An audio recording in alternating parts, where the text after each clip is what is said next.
Sport Santé vous est présenté par l'Hôpital de la Tour. Votre santé, notre passion.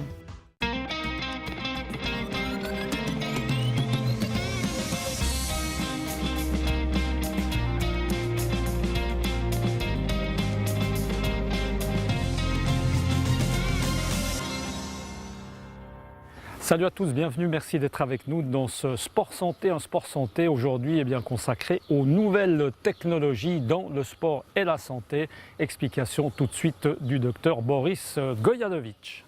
Les nouvelles technologies dans le sport ou dans la santé se déclinent un petit peu sous différentes formes. Je pense qu'une des choses qu'on a l'habitude maintenant depuis longtemps, c'est des bracelets ou des mesureurs de fréquence cardiaque, des ceintures thoraciques et des choses comme ça qui sont déjà utilisées depuis longtemps. Puis les bracelets qui mesurent l'activité physique éventuellement ou des éléments du sommeil se sont développés sur ces dernières années. Et puis c'est un peu un boom dans ce marché-là finalement qui est très très en vogue. Et puis après, il y a d'autres outils connectés qui sont liés au smartphone que pratiquement tout le monde a.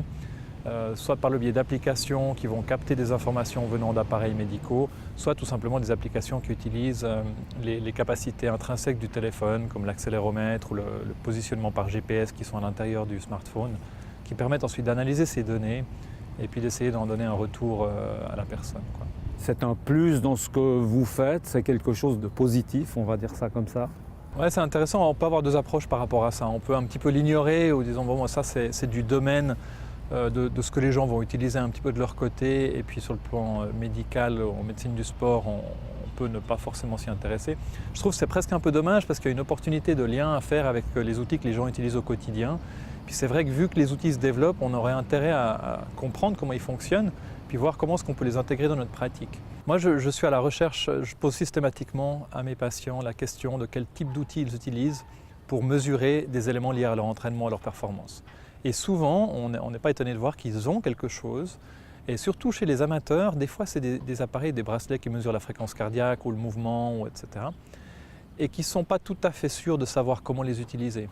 Et souvent même, ils sont presque étonnés de voir que le médecin va s'y intéresser. Et je pense que là, il y a une opportunité assez importante de faire ce lien et d'essayer de conseiller les gens sur l'usage de ces outils pour en tirer le maximum. Notre rôle en tant que spécialiste de la santé et de l'exercice, c'est d'essayer de donner sens à ces données. Et elles ont un sens qui est individuel à chacun. Chacun doit y trouver quelque chose qui puisse lui correspondre, qui puisse déclencher une motivation à poursuivre une activité ou à prévenir des problèmes.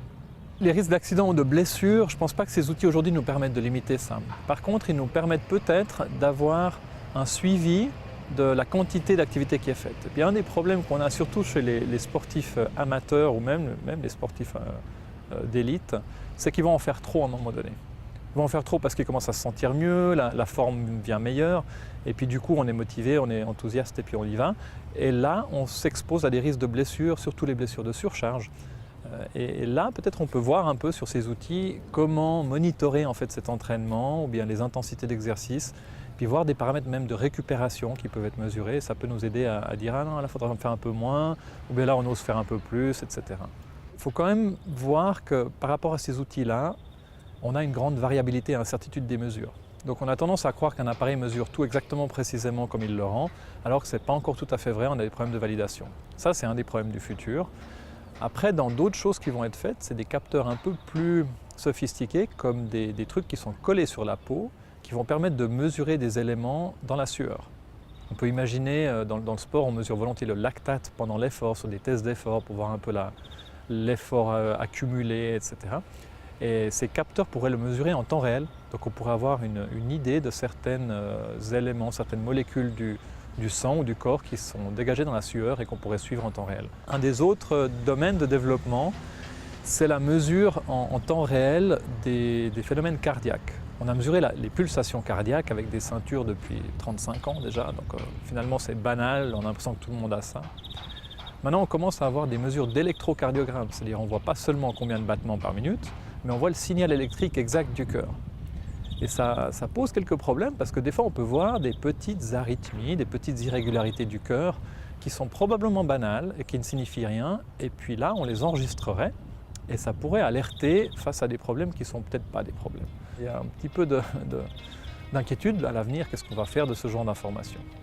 Voilà, merci en tout cas au docteur Boris Gojanovic. On se retrouve le mois prochain pour parler sport et santé. Portez-vous bien, à bientôt. Ciao.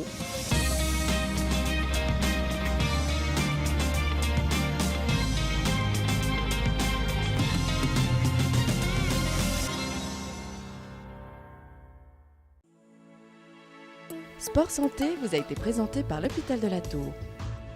Votre santé, notre passion.